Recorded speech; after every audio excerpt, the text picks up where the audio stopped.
श्री कृष्ण भगवान को सृष्टि का रचयिता कहा गया है। सनातन धर्म के धर्म ग्रंथों के अनुसार भगवान श्री कृष्ण जी परमपिता परमेश्वर हैं, जिन्होंने त्रेता युग में भगवान श्री राम के रूप में जन्म लिया और राक्षसों का नरसंहार किया था।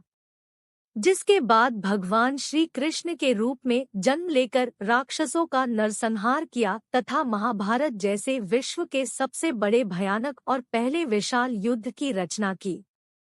श्री कृष्ण को सनातन धर्म में पूज्य देव माना गया है। भारत के कोने कोने में भगवान श्री कृष्ण के मंदिर बने हुए हैं। श्री कृष्ण को विष्णु भगवान का अवतार माना गया है। श्री कृष्ण के जन्म के दिन ही जन्माष्टमी का उत्सव आयोजित करवाया जाता है।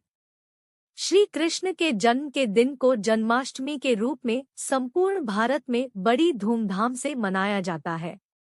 भगवान श्री कृष्ण के जन्मदिन को कृष्ण जन्माष्टमी के रूप में मनाया जाता है।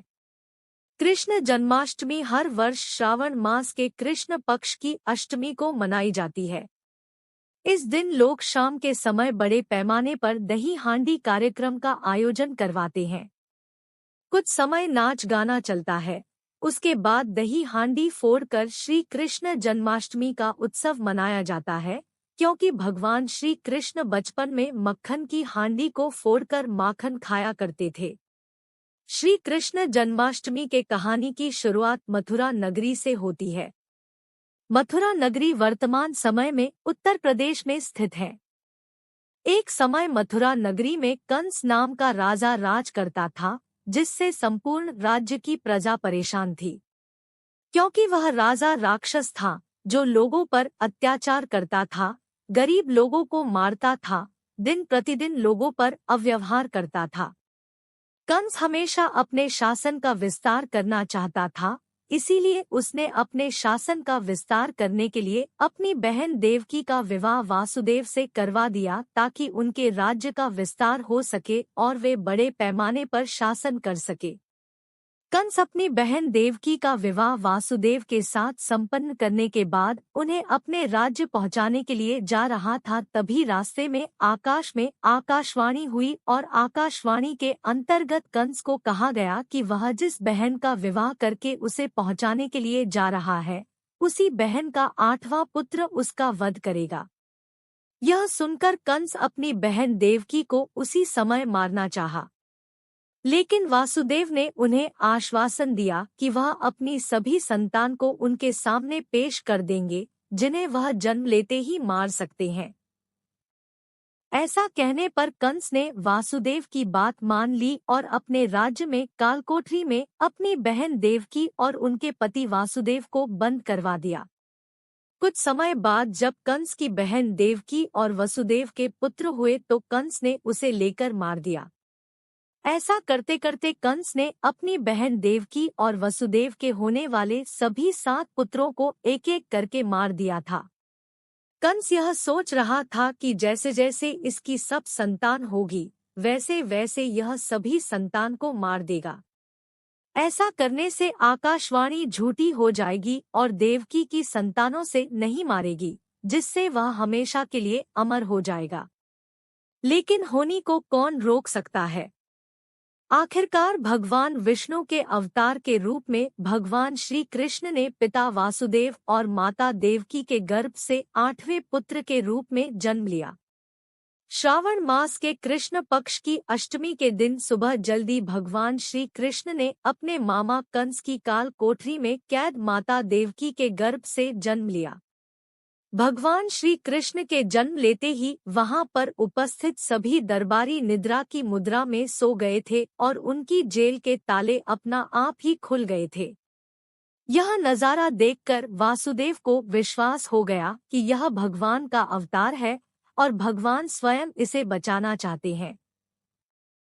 ऐसा नजारा देखने के बाद वासुदेव ने बिना देर किए भगवान श्री कृष्ण को बांध से बनी छाबड़ी के अंदर रखकर सुरक्षित स्थान पर पहुंचाने के लिए निकल गए। भगवान विष्णु ने वासुदेव को कहा कि श्री कृष्ण को गोकुल नगरी में निवास कर रहे यशोदा और नंद बाबा के पास पहुंचा दे। यहाँ पर श्री कृष्ण सुरक्षित रहेगा। उसी दिन उनके गर्भ से एक लड़की का जन्म हुआ था। उसे भगवान विष्णु ने लाने के लिए कहा था। तब वसुदेव श्री कृष्ण को अपने सर पर रखकर गोकुल नगरी पहुंचाने के लिए निकल पड़े।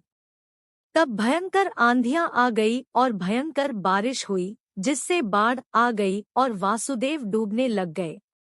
फिर भी वासुदेव ने स्वयं के डूबने पर भी हाथों को ऊपर कर दिया और श्री कृष्ण को बचाने का प्रयास किया। पानी जब श्री कृष्ण की छाबड़ी तक पहुंच गया तो श्री कृष्ण ने छाबड़ी से एक पैर को बाहर निकाला और पानी को टच किया। पानी के स्पर्श होते ही पूरा पानी रास्ते से समाप्त हो गया।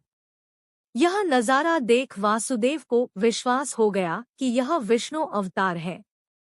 पानी के समाप्त होते ही वासुदेव जल्दी से गोकुल नगरी पहुंचे और वहां पर नंद बाबा और उनकी पत्नी यशोदा को पूरे घटनाक्रम के बारे में पूरी जानकारी विस्तार से बताई। यह बात सुनकर यशोदा और उनके पति नंद बाबा अपनी पुत्री देने के लिए मान गए और श्री कृष्ण को अपने पास रख लिया। वासुदेव नंद बाबा और यशोदा की पुत्री को लेकर वापस मथुरा नगरी पहुंच गए तथा कैद में जाकर फिर से बैठ गए। तब तक सभी लोग सो रहे थे और किसी को कोई खबर नहीं हुई थी। सूर्योदय होने के बाद उनके 8वें पुत्र होने की सूचना दी गई तो कंस ने उनके 8वें पुत्र को मारने के लिए अपने पास मंगवाया। कंस ने देखा कि यह लड़की है, जबकि आकाशवाणी ने कहा कि तुम्हारी बहन का 8वां पुत्र तुम्हें मारेगा। इस पर कंस ने शक किया और अपनी बहन देवकी और उसके पति वासुदेव को कोड़ों से मारा। उन्हें कुछ भी जानकारी नहीं दी, जिससे कंस को यह विश्वास हो गया कि वह तो सब कैद में थे। आखिर ऐसा वे कुछ भी नहीं कर सकते। यही वह 8वीं और आखिरी संतान है जिससे उन्हें खतरा है। ऐसा करते ही कंस ने उस लड़की को मारने के लिए उसे नीचे रखे पत्थर पर पटकना चाहा, तो वह लड़की कंस के हाथ से छूटकर ऊपर आकाश में चली गई और उसने भविष्यवाणी की तुम्हारा काल दूसरी जगह पर बड़ा हो रहा है, जिससे कंस को विश्वास हो गया कि अब वह सुरक्षित नहीं है। देवकी का 8वां पुत्र भगवान ने दूसरी जगह पर पहुंचा दिया है। धर्मशास्त्रों में कहा गया है कि कंस ने जिस लड़की को मारना चाहा था, वह लड़की आकाश में जाने के बाद बिजली बन गई। उस दिन से आकाश में बिजलियां कड़कती है। इस घटनाक्रम के बाद कंस ने देवकी के 8वें पुत्र को मारने के लिए तरह-तरह के राक्षस और तरह-तरह के योद्धाओं को बुलाया और उन्हें हर जगह उस बालक को ढूंढकर मारने के आदेश दिया। लेकिन इस कार्य में कोई भी सफल नहीं हो सका। आखिरकार कंस के राक्षसों ने गोकुलधाम में बड़े हो रहे श्री कृष्ण का पता लगा लिया, लेकिन वे उन्हें मारने में नाकामयाब रहे। कई वर्षों तक ऐसा ही चलता रहा और बाल्यावस्था में ही श्री कृष्ण ने अपने अत्याचारी मामा कंस का वध कर दिया था, जिसके बाद लोग उनके जन्मदिन को कृष्ण जन्माष्टमी के रूप में संपूर्ण भारत में धूमधाम से मनाते हैं।